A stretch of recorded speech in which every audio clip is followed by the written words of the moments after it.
Hey everyone, welcome back to CBiz Media. This is Irene, Faith, Love, and Trends. We're going to talk about the end of Match Me Abroad. I really like this show because it's more traditional to me. It's not all the tell-alls. It's not all the following the same people and seeing how they're doing over and over. But I wouldn't mind seeing an update show. I don't know, for some reason I'm kind of over the tell-alls, but I'm still going to be reporting to you about the tell-alls. But it depends, I guess, on what the content is. Like if it's 90 day, I think I'm a little tired of the 90-day tell-alls, guys. Don't be mad. Does anybody else agree with this or no? Anyway, let's get into Match Me Abroad. Again, this is Irene, Faith, Love, and Trends, CBiz Media. We're talking about reality shows here, love and dating related. And again, we talk about our faith, my faith as a Christian, as well as trends. It all combines and mixes and mashes up to CBiz Media. Shout out to my sis. Kind of came up with the name years ago, and I said, I'm going to carry it on, even though people may not totally get what it's all about, how it connects. It's a part of my family. It's a part of my bloodline. I must carry this name on. Anyway. I know I went way off to the second, third base of something else. But yeah, let's get into this. The end of Match Me Abroad, the second season. Victoria and Darren. It looked like he ghosted her last we saw, but he finally showed up to get her to the airport. His excuse was his phone was dead. And Victoria says, Glenn said the same thing to Amber that his phone was dead as well, but she accepts his excuse for the phone being dead. Victoria and Amber were both in the same country. They were matched up in Ireland, and so they ended up hanging out with their guys, and kind of that's what happened. They both kind of got, I'll say separated, but Amber really got ditched, I'll have to say. Anyway, the driver gets a big fat hug. Love to all the drivers from all the countries, because the drivers are kind of reoccurring characters as well, and you get to see their facial expressions as they're talking in the back seat, whether they agree or disagree, or they think it's bull going on with what he or she may have said. So they're kind of a silent character on their own, and sometimes they have a few words. So love to the drivers there that are looking out for those people that are getting matched. But he gets a big hug. So when they get into the airport, he does kiss her goodbye. She said they had fun and they're still getting to know each other. But as far as we saw, there was not really any affection. And even when the matchmaker talked to her, she was acting as if basically letting us know there was nothing physical that happened between them at all. But as she goes to the airport and she's seen off, producer talks to her and she reveals to us that, they actually had kissed before. That wasn't the first time that we saw on camera. And he actually spent the night with her. The producer was trying to see all the details. She giggled, but she did not reveal it verbally. But it's like she almost wanted to bust out laughing. So honestly, to me, sounds like they did the hanky-panky. Anyway, let's go to the next. Monica here, she was in love with Bernardo online because she saw him as a possible match from Brazil. When she got there, she was in love with Bruno. When she got there, she met Bernardo first, and he kind of eclipsed Bruno. It was a back and forth. It appeared that she chose Bruno because he made all the sense. Their desires and what they wanted aligned. And the matchmaker said you should go for Bruno because he seems more ready to be in a committed relationship. Bernardo, we're not really sure. He did kind of flake out on her, didn't communicate with her properly. She didn't know where to meet him, and things didn't go well with that. It seems like he was not paying her much attention while she was there in certain time frames. So it looked like Bernardo was still for the streets. He was not really checking her that deeply. So she chose Bruno. In the end, she had to go break Bruno's heart and call Bernardo back over. They kind of had their little smooches, and it looks like they were in the bed, but they were fully clothed in the bed. He still looked like he had his jacket on and everything, but I thought he stayed the night, but she brought Louisa over, her matchmaker, and told her he didn't stay the night, but he stayed till the early morning. So yeah, he stayed the night basically. Anyway, when Louisa found out that she dumped Bruno, she was pretty much very surprised, and she thought Bernardo wasn't really ready for a committed relationship. She thought it was messy, the way that Monica handled things, and she even let us know that, yeah, Bruno said, you probably shouldn't have even put me through all this. You probably shouldn't even chose me in the first place, but it is what it is. I do respect the fact that she broke things off with Bruno and didn't continue to lead him on, but it was kind of confusing. Her biggest issue is with Bernardo's that he communicates more, and she told him that, and she said, come see me in my country and I'll pay for it. You don't have to worry about it. That kind of put me off a bit. It's like, okay, if you have to pay his way, I guess it's incentive for him to come, but still, and yet and then, I don't know. Depends. Maybe he financially needed help, as far as that is a big extra expense. Whatever the case, she's giving me a little bit of sugar mom vibes, but I don't know. We'll see. She felt like she finally chose herself for once, because as a single mother, she was always trying to find a good, stable guy that would be, I guess, around her child, and wanted to make a good decision in that area, but she never really followed her heart because she wanted to make sure her child was put first. So finally, now that her child is in college age, she finally gets to follow her heart and do what she really wants. So she was really happy that she changed her mind, switched it up on everyone, and picked Bernardo. All right. And Sarah, she was 36 and concerned about having a child within a couple of years. And her match, EJ, things were going really good with them, except for that one thing where she's ready for a family within 2 years, and he was ready to talk about a family in 2 years, but not to actually go all the way through that process. They did have a good connection. He came and picked her up and her mom, and he was really good with her mom as well. He seemed just like a very good gentleman. He dressed well. It looked like it could be a good thing, but, they were off to the airport, and they were kind of making jokes about the baggage. And the mom was like, yeah, she's got a lot of baggage, so just get ready. Glad you work out and have all these muscles. It was kind of a funny moment because she was like, yeah, she has a lot of baggage. And she was like, Mom. It was kind of a funny moment there. But Mom didn't mean it like that, I'm sure, right? So at this point, they're still kind of up in the air. They care about each other, but their plans for life are different. They're basically not on the same page. Sarah was trying to leave the door open and, invite him to come see her in Texas. And he was kind of like, the way he ended it almost felt like he was ending it. He said he really didn't know what to say or how to say goodbye or anything like that.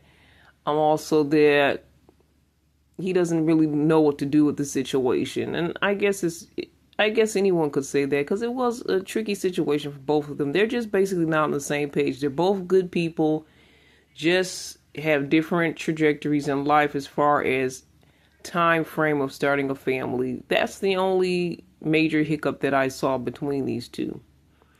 But it is what it is. Will they continue their relationship? Now let's go to Amber and Kevin. She started out with Kevin. We see her in this episode packing up, getting ready to go home. Kevin has been hurt. She hurt this man because she went to go hang out with Glenn a lot more. She kind of dropped Kevin after he took her on this overnight adventure. And it looked like their bond was tighter. But her issue with Kevin was that he was still living with his family, and he's kind of a little bit more on the shy side. She's a lot more extrovert. He has some more introvert tendencies. I think he kind of didn't fully know what to do with her. I don't really completely blame him, because I think she was trying to look for him to pursue more and just say, you know, I'm into you.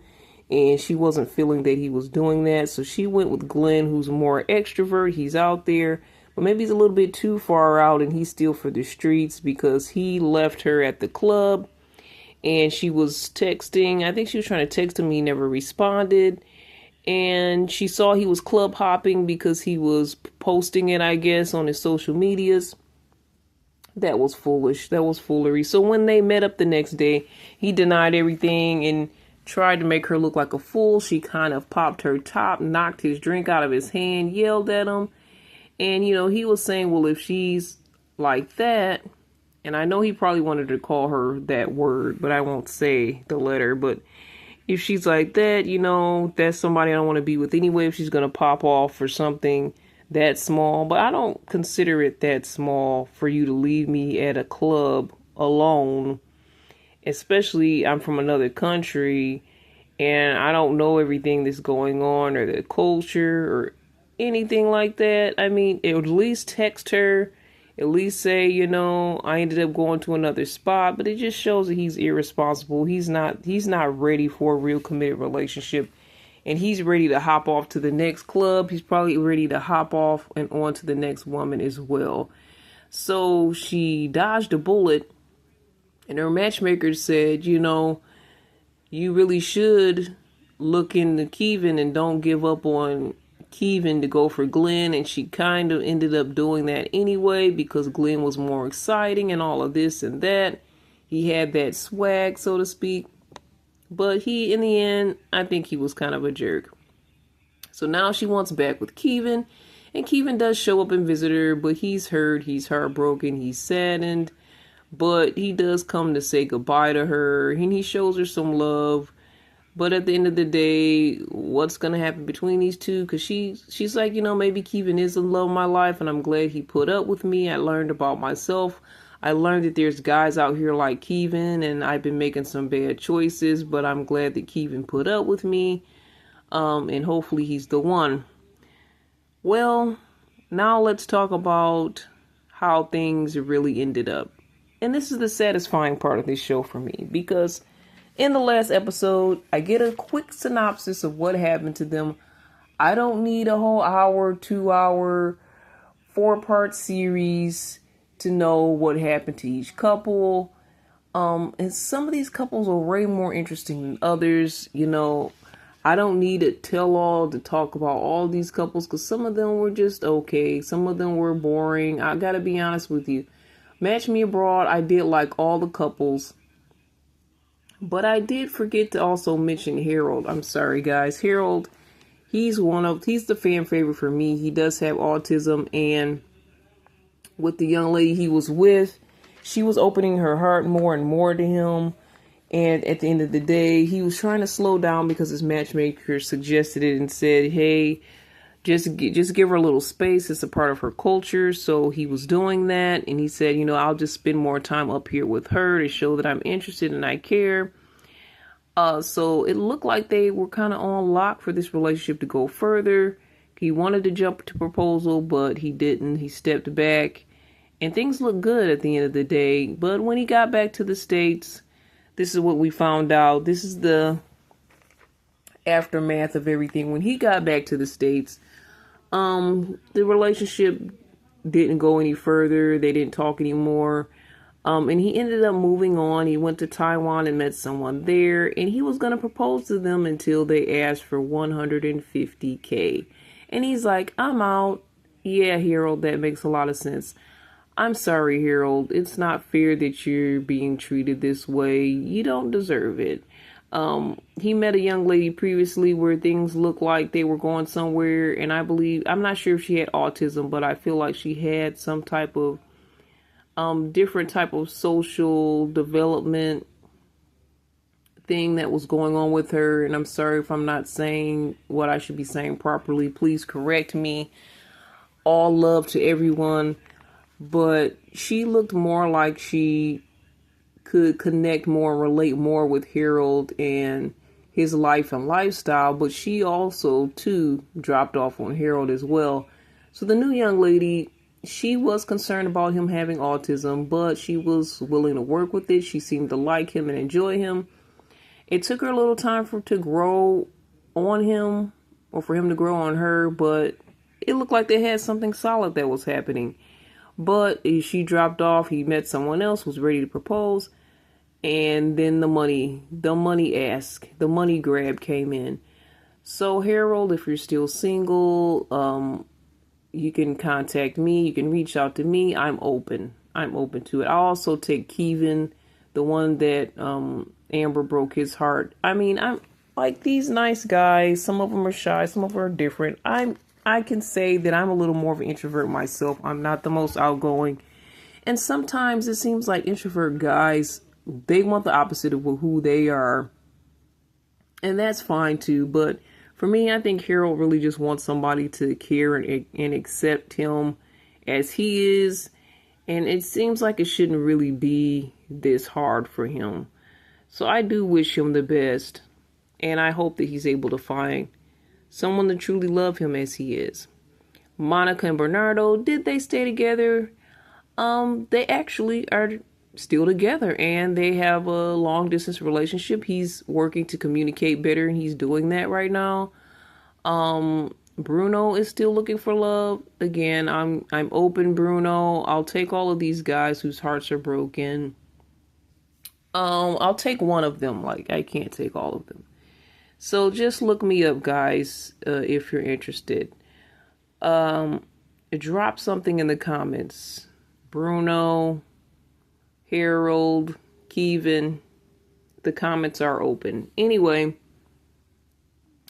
next up with Amber.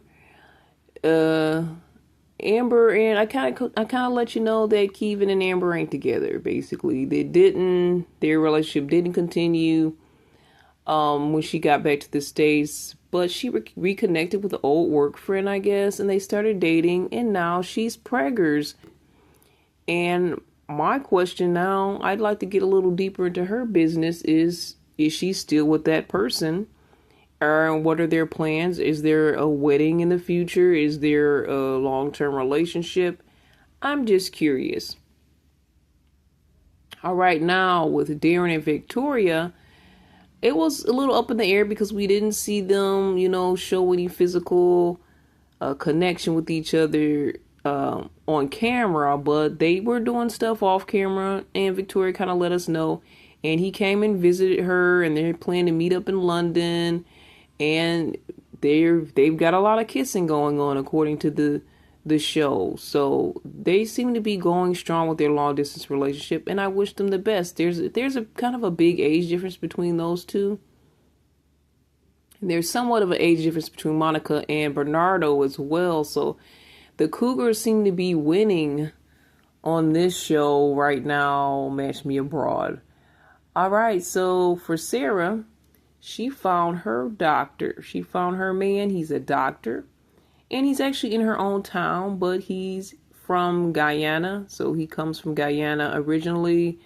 But she says it was like a fairy tale when they connected, and things seem to be going well. Now, I saw her hand her left hand was up in the shot. I don't know if that was a wedding ring that I saw. Guys, let me know if that's an engagement ring or something of that nature, because she said it's her fairy tale come true. So I think their timelines and everything must be matching up. And I hope the best for Sarah going forward, because it could be very difficult for a woman when she is, the birthing age is getting closer and closer to ending. And sometimes all it could be is bad timing. And that shows that can really be true. It's not always the person is a jerk or a complete mess, or both of you just are horrible people, or one of you is. But it could just be the fact that the timing is bad and there's just something that's not on the same page between you two. And kids is an important thing. It can be a very important thing for a lot of people. So Again, Sarah, we wish you the best. And when it came to Tony, he was so picky. He had these strange ideals about women, and I guess he had some bad history with women, so he had these weird things of how he wanted them to be a certain way. It was very intricate. I don't know. It was just weird. And he wanted too much, honestly. Or he wanted certain things that, to me didn't seem that important. But Louisa, she never heard from him. She was planning on confronting him and saying goodbye to him, that she was done being his matchmaker, but he never showed. But she says she hopes he learned from this experience. He needs to be less picky on what he wants in the future when it comes to a partner, because the matchmaker can only do so much. Some people can't be matched if you got to go to the point. Sometimes people do have to go to the point to a matchmaker because it is hard out here to find love, but some people are just too hard to find love any way, anyhow, and even the matchmaker is not going to help them because they're just too picky on what they want. All right, that was a good season of Match Me Abroad, and it may be a show I continue to check in on. I don't really see you guys loving it as much as the other 90-day type of content, but I think it's a show to watch.